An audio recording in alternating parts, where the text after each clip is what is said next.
usah mau terus nih. Karena apa? Suami sama juga udah bilang nih, udah Bu, pulang saja. Nanti kita jualkan barang milik kita apa aja untuk menutupi kekurangan dari arisan besar itu. Jadi Mbak Eki semacam ditipu lah. Akhirnya Mbak itu harus nomboi.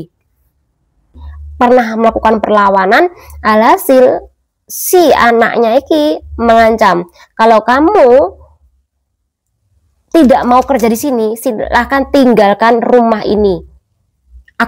Halo, assalamualaikum warahmatullahi wabarakatuh. Selamat datang kembali di Haryana Official. Mbak semuanya, gimana kabarnya ini hari?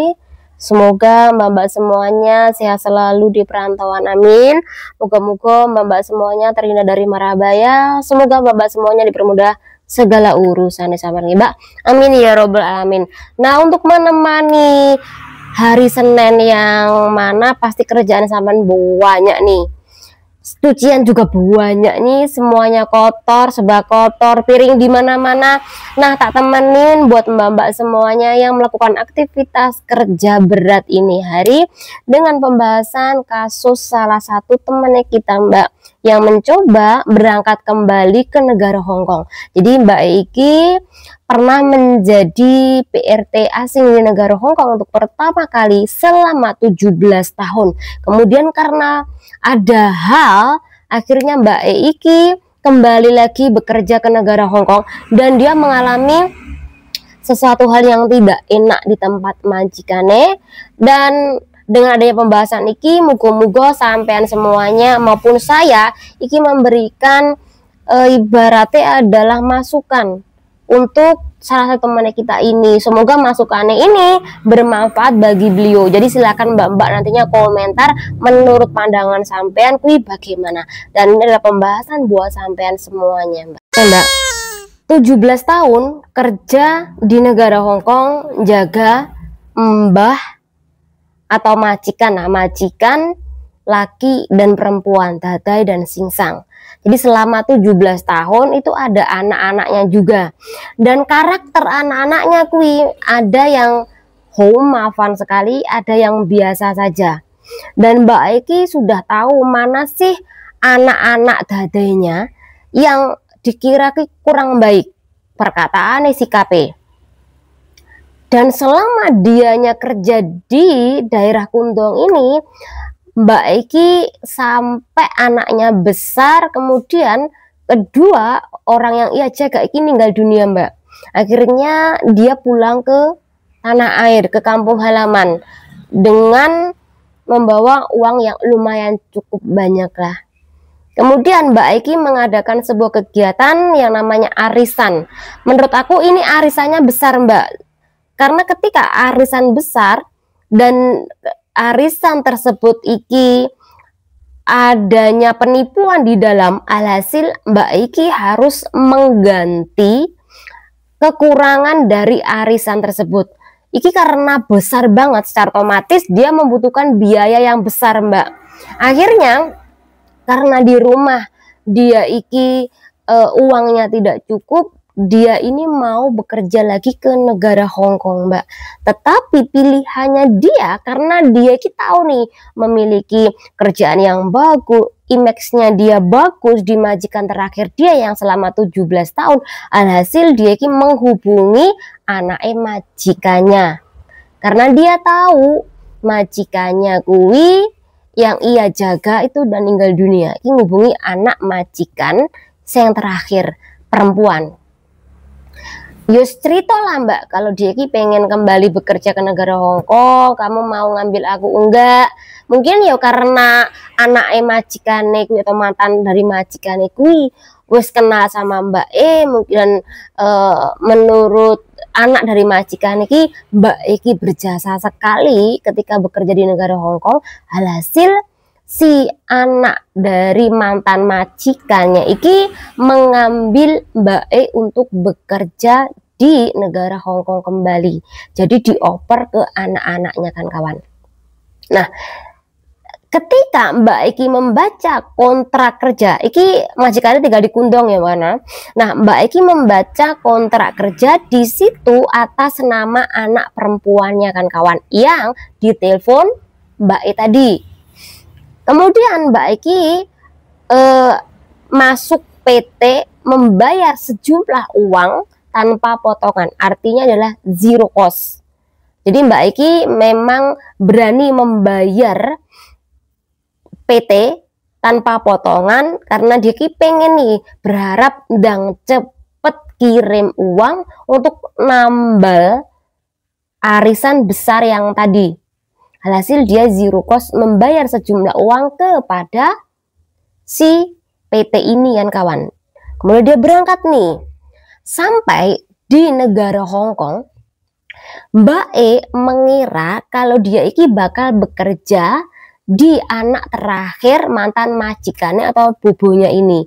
Ternyata enggak kan kawan.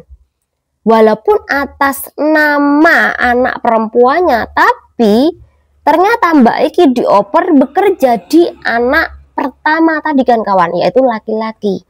Dan di dalam rumah anak laki-lakinya itu hanya ada si anak laki-lakinya itu dan juga calon PRT-nya atau mbaknya tadi. Dan ukuran dari rumah anak laki-lakinya ini sebesar 5.200. Sampean coba ceken nenggene kontrak kerja sampean, majikan sampean kuwi flete ukuran berapa? Silahkan komentar. Mbak Eki tahu sejak awal kalau anak laki-lakinya ini wataknya jahat banget kan kawan, judes, jahat banget. Pokoknya dia iki kalau ngejeng kungian nggak sampai 1 tahun kan kawan. Jadi cuman bisa bertahan beberapa bulan, 2 bulan, 3 bulan, kemudian ganti lagi. Yang akhirnya imigrasi iki membacklist si majikan Mbak E ini, laki-laki tadi. Jadi itu kenapa adik perempuan dari majikan Mbak E iki mengambil PRT, jadi atas nama adiknya. Karena yang laki-laki itu tidak bisa mengambil kungian lagi atau PRT lagi. Alhasil atas nama adik perempuan ini. Mbak E tahu sejak awal kalau anak laki-laki ini memang yaumande. Jadi semacam memiliki temperamen kan kawan. Dan Mbak Eki bekerja seperti biasa dan setiap kesalahan Mbak Eki dimaki-maki, banik maki-maki ini enggak cuman semenit 5 menit kan kawan, tapi sampai 3 jam dimarahin gak berhenti-berhenti, disuruh berdiri di pojokan rumah. Kemudian di situ Mbak E harus berdiri, harus dia mendengarkan ocehan majikannya ini selama 3 jam kan kawan. Jadi selama 3 jam majikan itu ngoceh nggak ada henti-hentinya. Nah iki yang membuat Mbak E iki stres. Dia iki pengen memutuskan kontrak kerja, tapi dia iki butuh duit. Tapi ketika dia iki nggak memutuskan kontrak kerja, Mbak Eki tertekan. Jadi ketika dipanggil aja namanya Mbak Eki wes duk no. Iki wes pokoknya dipanggil lagi Mbak Eki ngerasa wes redek sekali. Jadi semacam panik attack kan kawan. Sampean pernah ngalamin nggak kerja di tempat majikannya sampean cerewet banget, majikan sampean jahat banget, ketika memanggil Anda itu ngerasa ketakutan dulu. Jantung Anda itu semacam kayak mau copot, jadi semacam panik attack nih kan kawan. Sama seperti Mbak Eki. Jadi Mbak Eki lek dipanggilnya tuh wes duk kayak jantungnya harus copot kan. Tenang, dimarahin sampai 3 jam, disuruh berdiri pojokan rumah. Iki belum semuanya kan kawan. Pokoknya Mbak Iki langit-langit sama ngerti kan nenek Hong Kong itu pasti ada cordak kan atasnya. Nah cordak di atas kalau ada noda Mbak itu disuruh membersihkan. Jadi dia tuh harus naik tangga untuk membersihkan noda. Jadi kalau ada masak mungkin kotor disuruh membersihkan kan kawan. Dan tembok itu semuanya harus dibersihkan. Semuanya harus kinclong, semuanya harus baik, semuanya harus rapi, perfect. Kalau Mbak salah, Mbak E bikin kesalahan, maka dia bakal dimarahin selama 3 jam tadi, disuruh berdiri kan kawan. Jadi persis lewat kita sekolah, kalau kita membuat kesalahan, kita disuruh berdiri di ruangan BK. Seperti itu kan kawan. Intinya tanpa ada rasa kemanusiaan. Intinya kamu di situ kerja, kamu salah, kamu harus berdiri. Pokoknya kejem banget. Itu kenapa majikannya Mbak Iki sudah tidak bisa ngambil CC lagi dan udah di blacklist sebenarnya. Tetapi karena Mbak E tadi meminta bekerja di situ dan Mbak E ngira bahwa yang ngambil ku adalah anak perempuan, karena atas nama anak perempuan, ternyata memang si majikannya yang iya kerjain rumahnya, ku memang sudah tidak bisa lagi ngambil PRT. Rumahnya besar pula. Lah, sampai mungkin bertanya nih, anaknya sama istrinya kemana? Jadi anaknya sama istrinya ini menempuh pendidikan di Kanada. Jadi singsangnya itu tidak tinggal sendiri kan kawan, dengan rumah sebesar itu. Kemudian dia iki tidak bisa bersih-bersih juga. Alhasil dia iki itu nyuruh orang partem-partem seperti itu. Dan ketika mbaknya iki meminta kerja di situ, itu ibaratnya adalah sesuatu hal yang sangat baik bagi dia. Dia bisa melampiaskan temperamen dia kepada si Mbak E ini. Dan untuk gaji sekali lagi, walaupun rumahnya besar ukuran 5.200, Mbak Iki gajinya standar, tapi uang makan ku dikasih. Nah, uang makannya berapa kan kawan? Sekitar 1.000-an lah. Itu dikasih untuk mbaknya, untuk makan. Jadi majikan ini memang tidak menyediakan makanan apapun. Cukup cuma memberikan uang 1.000-an itu, kemudian Mbak E beli makanan sendiri. Tapi sekali lagi, Mbak Eki stres sekali dengan kondisi ini dan hanya bisa bertahan 3 bulan. Jadi Mbak Eki pengen banget memutuskan kontrak kerja, dan ketika si Mbak Eki pernah melakukan perlawanan, alhasil si anaknya Eki mengancam, kalau kamu tidak mau kerja di sini, silahkan tinggalkan rumah ini. Aku tidak masalah ketika kamu pergi dari rumah ini. Jadi ketika Mbak Iki melawan, yus pokoknya melawan omongan lah, anak laki-lakinya atau majikan Iki langsung berani menentang juga. Jadi tidak ada rasa takut-takutnya. Mungkin Mbak Iki ketika telepon sama si anak adik perempuan dari majikannya, mungkin dia cerita kali kalau Mbak Eki pergi ke Hong Kong karena dia butuh banget duit. Jadi mungkin itu buat senjata untuk bagaimana cara menghandle si Mbak E. Mungkin seperti itu kan kawan. Jadi ketika diberitahu kelemahanmu, maka orang tahu kelemahanmu akhirnya memanfaatkan kamu. Ketika orang tua mereka tuh baik sama sampean, belum tentu anak-anaknya tuh juga baik sama sampean.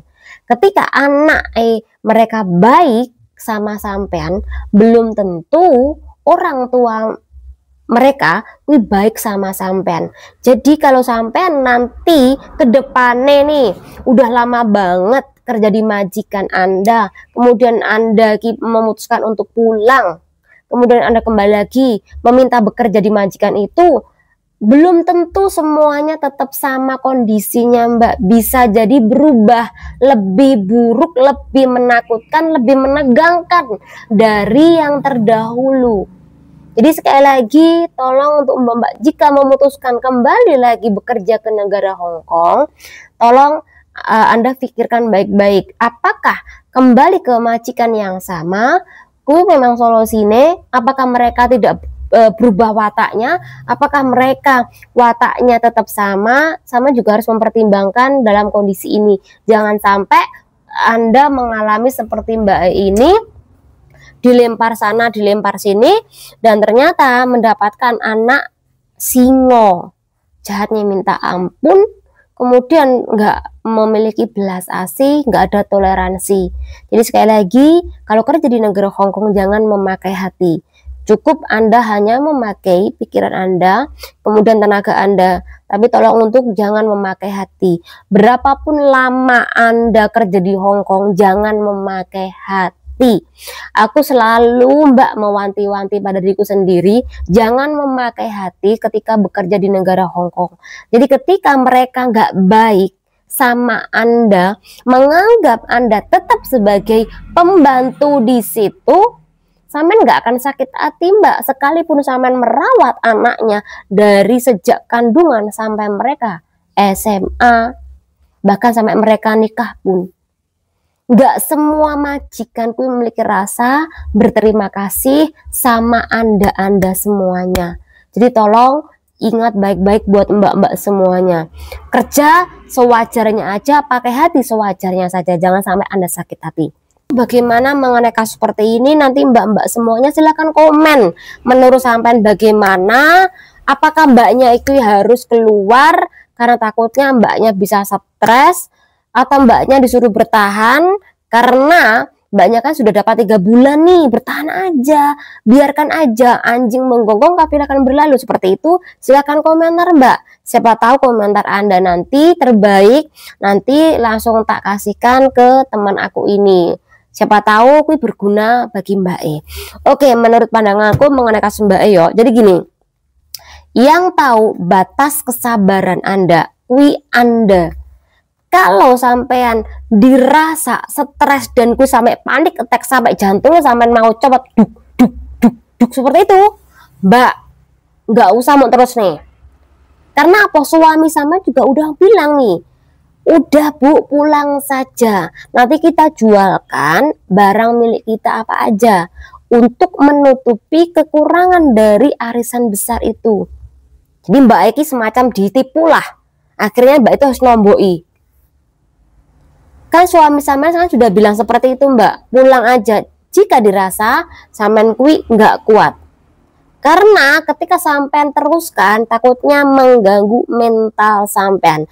Dan efek kui jangka panjangnya nanti kalau pulang ke kampung halaman Mbak, sulit banget untuk disembuhkan. Dan yang kedua, ketika sampean memutuskan untuk pulang, jadi sampean bisa melaporkan majikan ini, dan majikan ini bisa ditinjau kembali pembacklisannya, karena biasanya backlisan majikannya jahat kui ada temponya Mbak, 1-2 tahun. Tapi kalau sampai iki ngelapor lagi secara otomatis, iki backlisannya bisa bertambah lagi Mbak.